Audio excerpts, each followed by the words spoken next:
Gente, eu estou no meio de uma série de mensagens sobre a sabedoria de Deus. Eu já falei sobre Provérbios. Quem viu Provérbios aqui? Quem estava aqui? Tem uma galerinha que estava indo Provérbios. Provérbios a gente falou sobre a sabedoria para não cair nas ciladas da vida.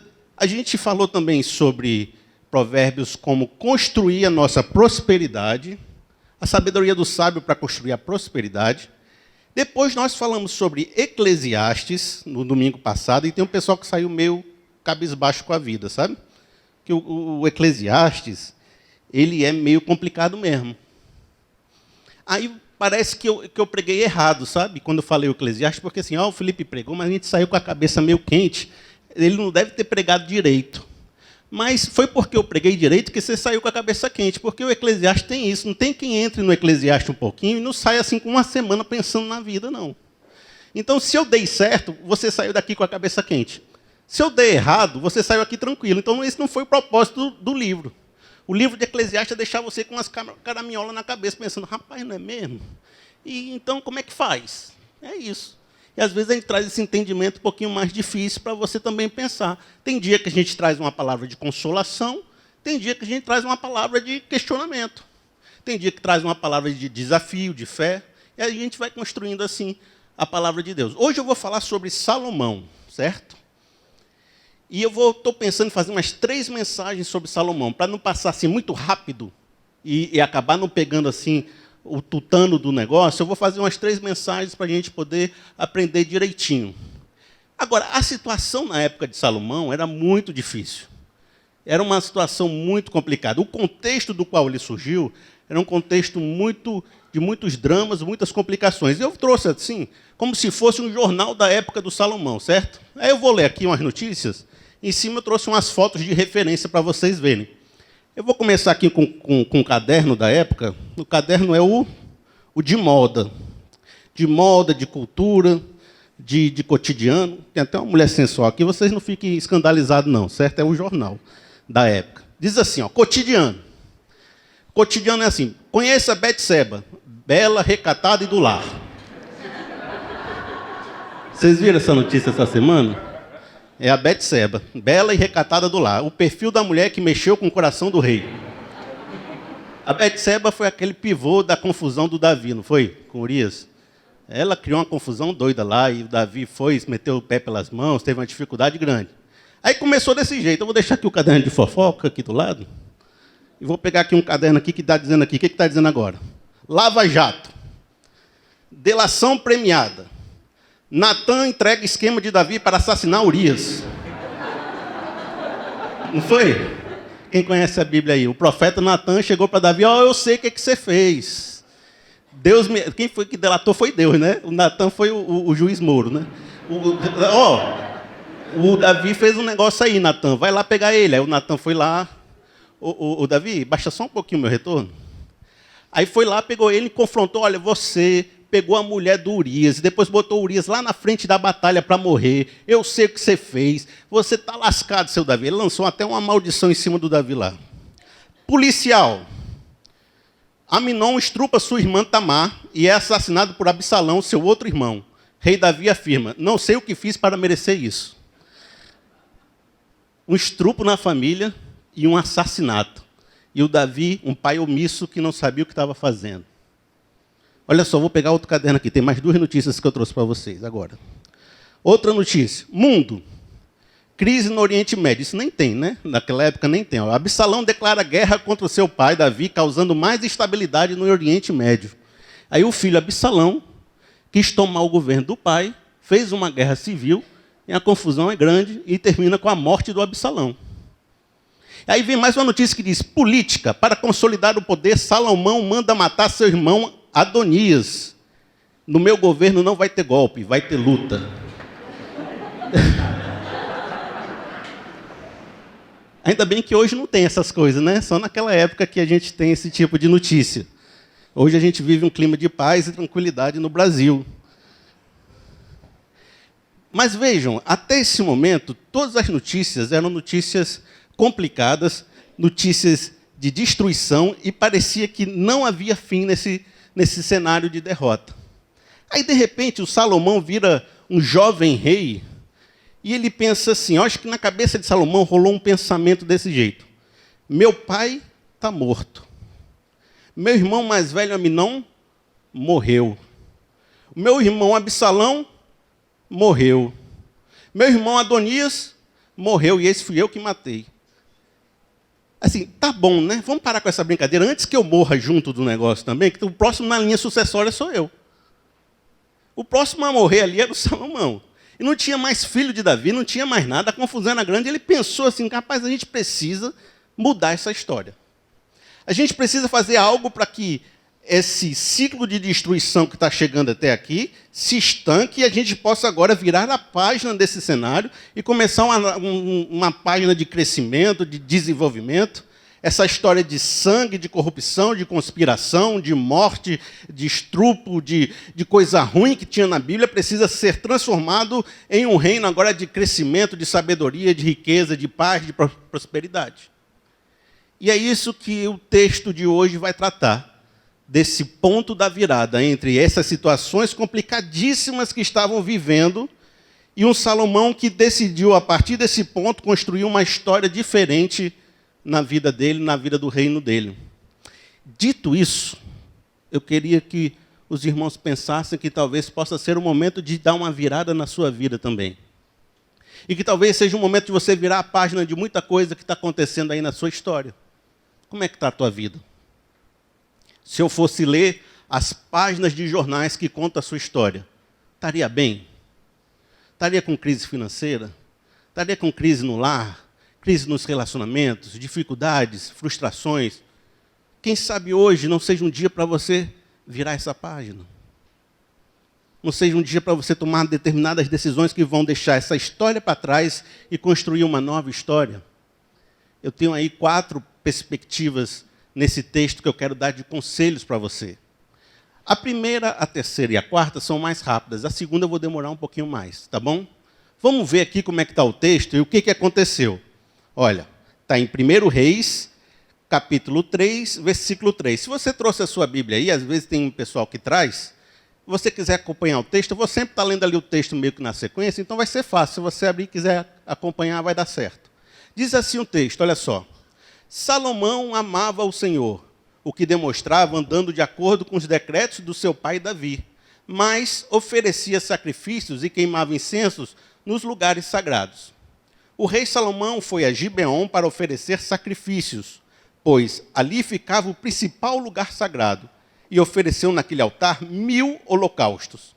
Em Gibeon, o Senhor apareceu a Salomão num sonho à noite. E você percebe que tem 2 frasezinhas nisso que a gente leu, que eu acho fantástico aqui. Uma foi que Salomão foi. E a outra é que o Senhor apareceu. Existe uma atitude do homem de ir em busca de Deus. É quando ele vai. Eu vou em busca de descobrir esse Deus. E a Bíblia quer afirmar que ele amava a Deus, quer afirmar que ele estava cumprindo os mandamentos de Davi, e quer afirmar que ele fez sacrifícios, que ele foi nos lugares sagrados. Salomão estava buscando uma nova orientação para a vida dele.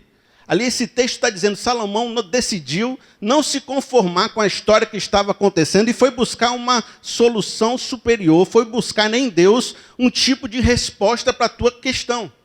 E ao mesmo tempo, enquanto Salomão buscava, Deus se apresentava, Deus se revelava, Deus se mostrava. Essa é uma relação que sempre acontece, e o primeiro passo que eu tenho para a sua vida é esse.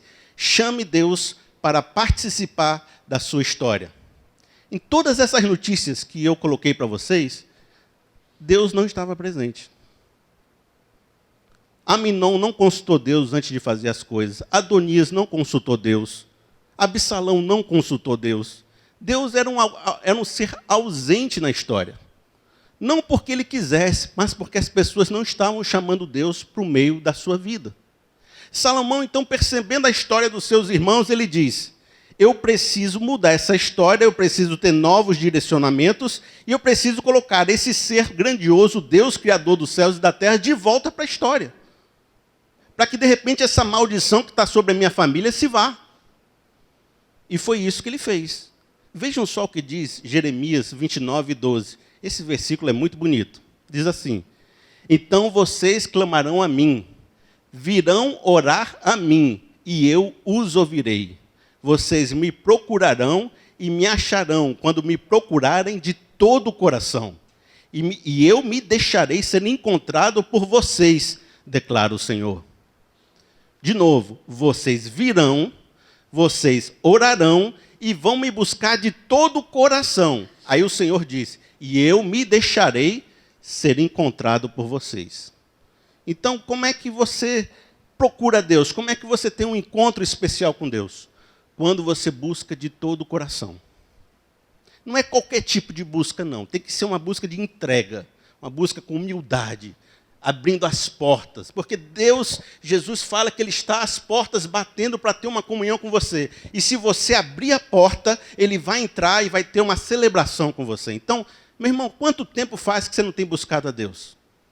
E, de repente, parte do problema que você está enfrentando na sua vida, que você precisa virar a página, é porque você não tem colocado Deus na sua história contigo. Há quanto tempo faz que você não busca de todo o coração, com toda a sua alma, com toda a tua força?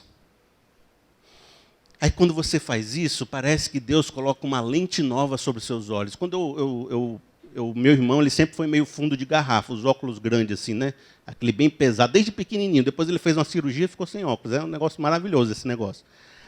Mas eu cresci sem óculos. Quando eu estava com 17 anos, eu começava a fazer assim, eu vinha pegar o Paranjana, o circular, né? aqueles ônibus aqui de Fortaleza. Aí ele estava lá a 200 metros, eu falava: que ônibus é aquele? Rapaz, que ônibus é aquele ali? Aí quando ele chegava, já passava. Eu comecei a perceber que eu estava com alguma coisa nos olhos que eu precisava dar uma olhada. Aí eu vinha lá, o professor dando as aulas, escrevendo aquela letrinha. O professor escreve tão pequenininho, né? Ele não podia escrever um pouquinho maior, não? Aí o pessoal dizia: Felipe, você está precisando de óculos. Eu estou: não, nunca usei óculos na minha vida, preciso não. E você fica achando que não precisa do óculos, mas você está vendo tudo meio embaçado. Aí um dia eu botei o óculos. Parece que eu vi as coisas em Full HD. Eu estava vendo tudo meio embaçado, né?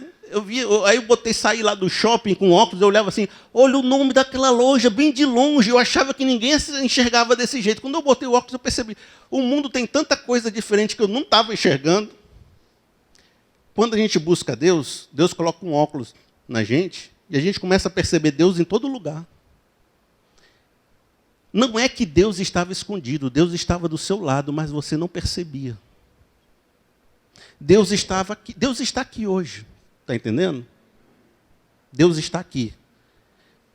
Se você botar a lente certa, você começa a perceber. Está meio embaçado, você não consegue perceber. Mas aí você põe a lente, você vê: rapaz, não era que Deus estava aqui? Não era que Deus estava na minha história?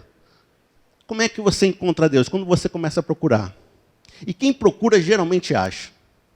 Eu, quando fui comprar uma moto na minha vida, andava de ônibus.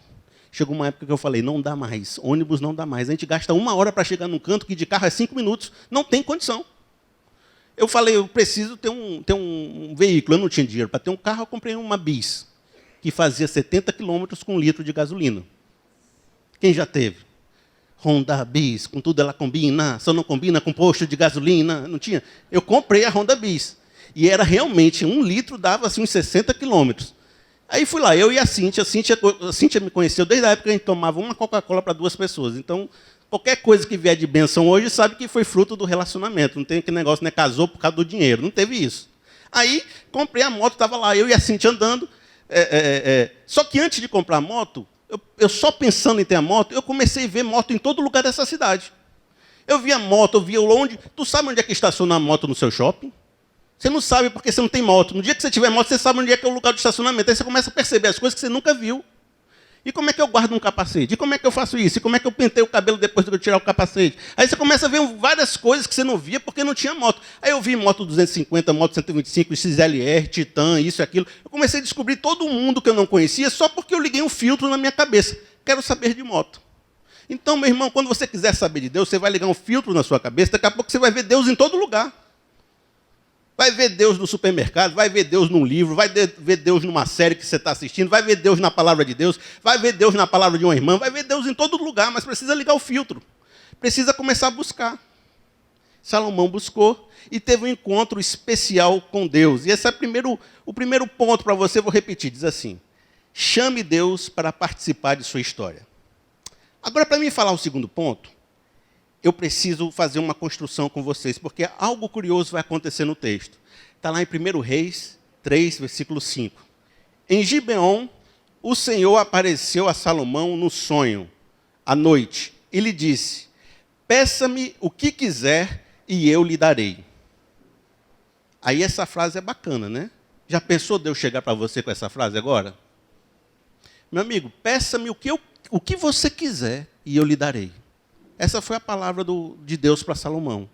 Que frase diferente.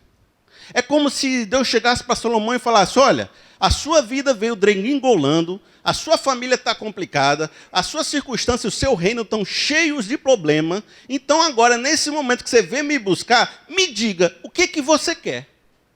O que você precisa para construir uma nova história? O que está faltando aí para que essa história que você veio até agora não se repita novamente? Me diga, Salomão, qual é a circunstância, qual é o bem, qual é a coisa que vai fazer você mudar de vida? Que vai fazer você mudar de situação?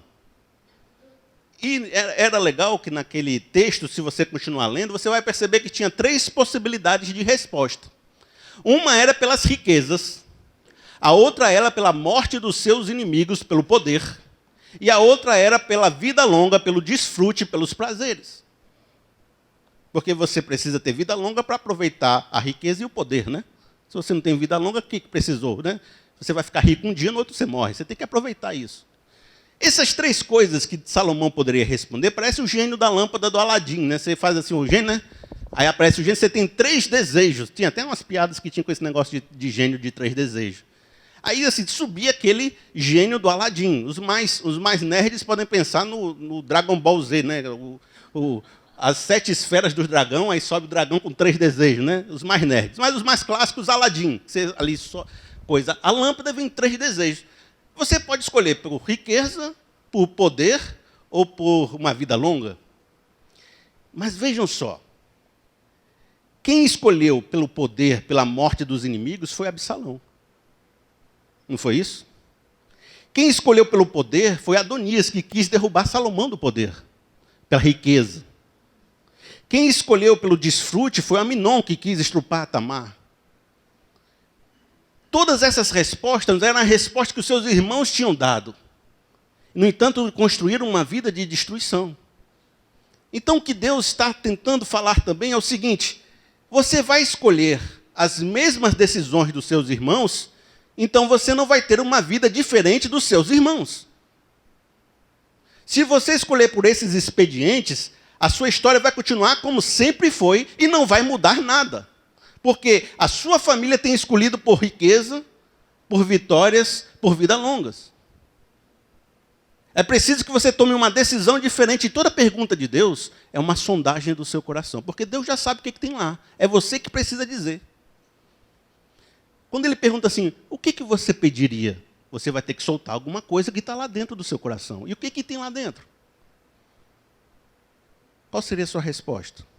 A sua resposta fala muito sobre você. Olha só o que Jeremias fala. Jeremias é muito bom. Eu sempre gosto muito de Jeremias. Diz assim: o coração é mais enganoso do que qualquer outra coisa e sua doença é incurável. Quem é capaz de compreendê-lo? Aí Deus responde: eu sou o Senhor, que sonda o coração e examina a mente, para recompensar cada um de acordo com a sua conduta e de acordo com as suas obras. O Senhor, Ele sonda nosso coração para perceber a nossa intenção e a intenção do nosso coração. E era por isso que Jesus, quando olhava os fariseus, que tinham atitudes de quem eram grandes religiosos, dizia que as intenções dele eram podres. Porque Deus olha o coração e não a maneira como você está se comportando para que as outras pessoas te enxerguem. Então, quando Deus estava olhando os pedidos de Salomão, ele estava falando assim: o que vai sair daí, Salomão? Deixa eu examinar seu coração. Deixa eu ver como é que você está aqui na minha presença, para ver se é capaz da gente construir uma nova história.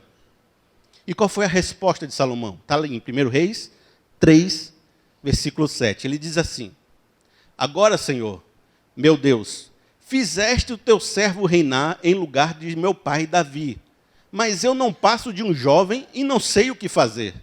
Teu servo está aqui entre o povo que escolheste, um povo tão grande que nem se pode contar. Dá, pois, ao teu servo um coração cheio de discernimento para governar o teu povo e capaz de distinguir entre o bem e o mal. Pois, quem pode governar esse teu grande povo? E o pedido que Salomão fez agradou ao Senhor. E nesse momento, Salomão escolheu por sabedoria e por discernimento para governar com justiça. E esse pedido agradou a Deus. Porque esse pedido era altruísta. Era mais pensando nos outros do que pensando nele. Ele saiu do universo do seu coração, do seu ego, e pensou no povo, pensou no propósito de Deus com a vida dele. E disse: Senhor, você me deu um propósito quando me colocou diante desse povo, e eu estou preocupado em fazer isso pelos outros da melhor forma possível. Eu tenho um desejo altruísta. E esse tipo de desejo é o desejo que Deus se agrada. Então, o segundo ponto para você, eu falei que esse era o mais grande, diz assim: estabeleça um propósito altruísta para a sua vida. Por quê? Porque Deus é assim. Deus, Ele criou o mundo. Deus, Ele te criou. Ele te deu a vida. Ele te deu o perdão. Ele te deu a companhia dEle. Ele te deu a graça. Deus é um Deus que se dá. Diz a Bíblia que quem amou primeiro a Deus? Não tem ninguém que possa ter amado primeiro a Deus. Ele te amou primeiro. E por isso que você, em resposta ao amor de Deus, devolve esse amor a Ele. Diz a Bíblia que Deus deu prova do seu amor, porque sendo nós ainda pecadores, Ele enviou Jesus para morrer por nós. Então Deus está sempre se doando para você, está sempre se dando para você. Jesus fala, melhor é dar do que receber. Toda a estrutura bíblica é voltada naquele negócio do uns aos outros. Não é para mim, porque o mundo evangélico está assim hoje, né? Muitas igrejas falam, é Deus para você. Deus vai lhe dar a vitória, Deus vai lhe dar a honra, Deus vai lhe dar fama, Deus vai lhe dar uma bênção, Deus vai lhe dar sustentação, Deus vai lhe dar alguma coisa, para você, indivíduo. E a Bíblia fala, Deus quer lhe dar capacidades para você abençoar vidas. A sua vida é um processo para abençoar toda uma igreja, toda uma comunidade, toda uma sociedade. E a gente tirou esse aspecto do nós e ficamos com o eu. Eu quero receber, eu quero a bênção, eu quero estar junto de Deus. E esse tipo de eu, de ego, vai pedir riqueza, vai pedir a morte dos inimigos, das inimigas, vai pedir o quê? Vida longa, desfrutes. E esses pedidos não vão agradar a Deus e não vão mudar a sua história. Então você precisa de uma missão. E uma missão que seja altruísta, que pense nos outros, que seja maior do que o seu ego. Aí vem uma resposta de Deus. E o terceiro ponto que eu tenho para você hoje, para você fazer uma virada na sua vida, é o seguinte: acredite que Deus estará como seu parceiro nessa jornada. Porque também pode ser que muitos de vocês aqui hoje já tenham comunhão com Deus. Não é verdade? Você não já busca Deus muitas vezes na sua vida? Não é isso? Talvez você já saiba até qual é o seu propósito nessa vida. Tem um propósito altruísta. Mas pode ser que você não confie que Deus está contigo nessa jornada. Porque tem muitas pessoas que dizem para mim, Felipe, eu tenho um propósito no coração, vou dar um exemplo, de falar a palavra de Deus. Mas eu não sei como fazer. Que nem Salomão falou, eu recebi um reino, mas eu não sei o que fazer. Não foi isso que Salomão falou? Olha, Deus, eu não sei, parece que eu estou sozinho nessa jogada. Você pode me ajudar? A ideia que a gente tem às vezes é que Deus manda uma tarefa para a gente fazer e rebola a gente na sociedade e diz, vai.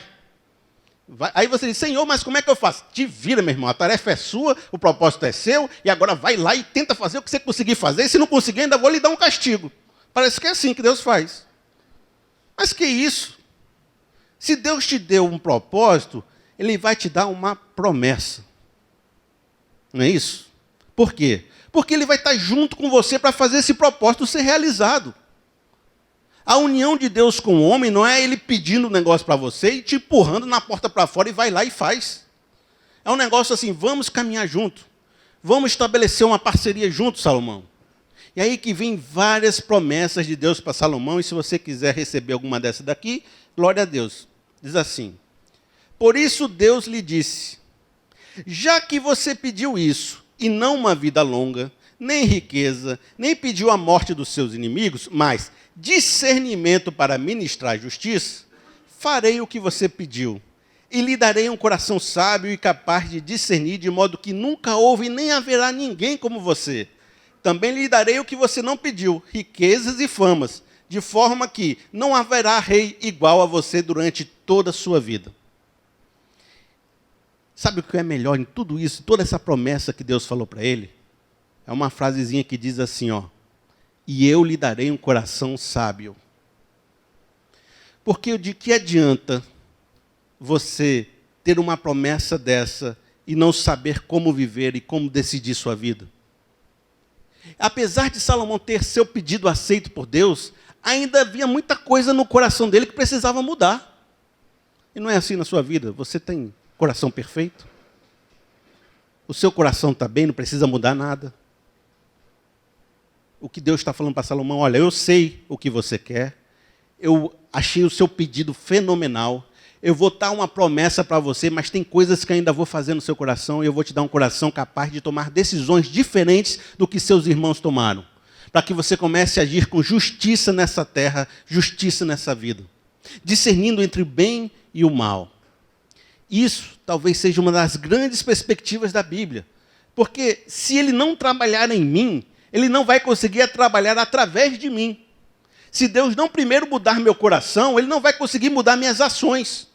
Se ele não mexer lá no íntimo da minha alma, eu não vou poder sair daqui e tomar decisões diferentes do que eu sempre tomei. Então, a primeira ação de Deus, a primeira mais forte na sua vida, e que tem a ver com essa parceria, é uma caminhada de santificação, de transformação do coração, de não conformidade com o mundo. Transformar-vos mediante a transformação do vosso entendimento. Entendeu? Eu preciso transformar o seu entendimento, Salomão. Eu preciso que você tome decisões mais justas e mais corretas e mais sábias. E eu vou estar dentro de você, transformando o seu coração em um coração sábio. Não adianta você sair lá fora com o mesmo coração do que entrou aqui, porque senão suas decisões serão as mesmas. E quem toma as mesmas decisões tem os mesmos resultados. Para que você faça uma virada na sua história e não cometa mais os mesmos erros do passado, é necessário um coração que tome decisões diferentes. E desse coração vem do Senhor para a sua vida. Isso talvez seja a mais forte promessa que Deus fez a Salomão. Por isso que ele se tornou um rei tão sábio, porque o seu coração estava sendo transformado por Deus. A outra coisa que ele falou aqui, e eu vou fazer uma bênção aí para você: riqueza, poder e vida longa. Amém? Quem recebe? Quem dá glória a Deus aí? Amém. Para vocês aí, quem quiser receber, receba, bota aí, aleluia. Entenda isso, se o coração estiver certo, Deus não tem problema com riqueza, com fama e com poder. Entendeu isso? Agora, se o coração está errado, isso tudo só é contaminação, condenação e maldição na sua vida. O problema de Deus nunca foi com riqueza, que ele nunca teve problema com isso. Abraão foi um homem rico. E diz a palavra de Deus que Deus abençoava Abraão valendo. O negócio de Deus é: o que você vai fazer com essa riqueza? Qual é o propósito dessa riqueza na sua vida? O que isso tem a ver com o seu chamado? Porque se não tem nada a ver, também Deus não vai ficar assim dando asa à cobra. Então, como é que está seu coração? Porque um coração alinhado, um coração bacana, Deus pode abrir muitas portas para você, para que seu propósito seja realizado. Mas enquanto ele não for lá dentro da sua alma e transformar esse coração num coração sábio, tem muita coisa que pode estar sendo barrada na sua vida. Aí você diz: Senhor, por que ainda não abriu aquela porta? Senhor, por que você ainda não fez aquele propósito? Senhor, por que aquilo ainda não aconteceu? Ele vai dizer: porque você ainda não tem o coração e a intenção certa. Eu não posso te dar coisas sem que você mude o seu coração, senão você vai usar essas coisas para o mal. Então, antes de você ter e receber de Deus algumas bênçãos, é preciso você mudar seu coração. E Deus não tem problema com o negócio de dar. Ele é dono do ouro e da prata. Isso não é problema para ele, não. Ele criou o mundo, meu irmão. Ele sabe fazer tudo. O negócio é você. Como é que você está? Porque Deus não vai dar um negócio que vai destruir a sua vida. Que filho pedindo pão, o pai dará uma cobra. E você pode estar pedindo cobra para Deus. E Deus falando, não, peraí, que cobra vai te machucar agora. Não é assim. Então Deus não tem problema com riqueza, nem com poder, nem com vida longa. Mas Ele tem problema com o coração que não está alinhado. Com o coração que não está na perspectiva certa. E quarto passo, finalmente. Se você obedecer, diz assim, 1 Reis 3,14. E se você andar nos meus caminhos e obedecer os meus decretos e os meus mandamentos como seu pai Davi, eu prolongarei a sua vida. Então Salomão acordou e percebeu que tinha sido um sonho. E a seguir, voltou a Jerusalém. Aqui é a sua parte na história.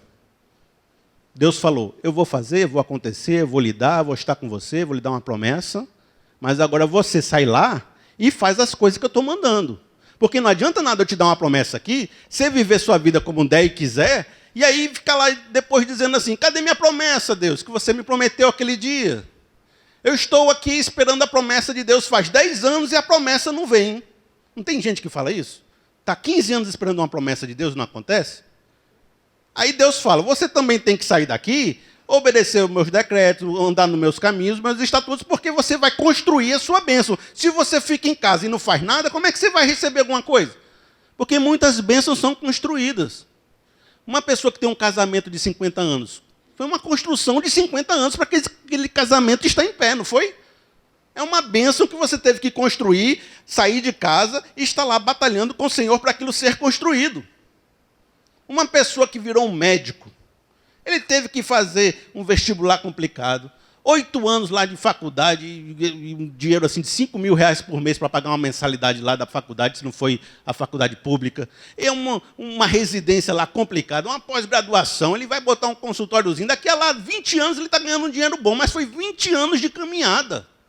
Aí o rapaz diz aqui, rapaz, Salomão, você precisa também caminhar nos meus mandamentos, nos meus estatutos, está ali no meu caminho, porque senão o que adianta eu prometer um negócio para você e você não faz as coisas?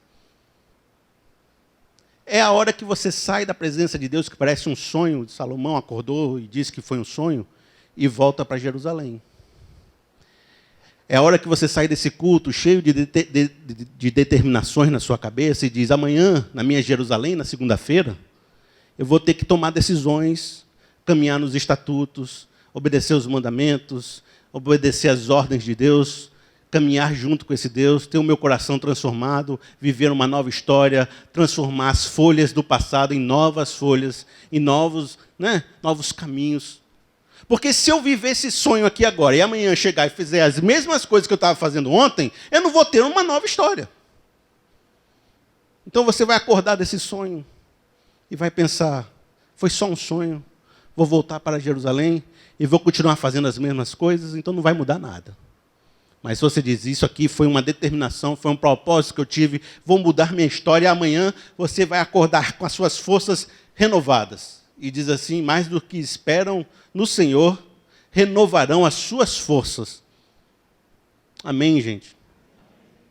Vai trazer para a gente, a música diz assim, te conhecer é do ministério apacentar. Tem umas frasezinhas dela, muito legal, que diz assim, olha só, tudo que eu possa conquistar não se compara à sua presença.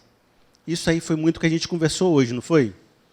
Tudo que eu possa conquistar não se compara à tua presença. Percebam, Salomão era rico.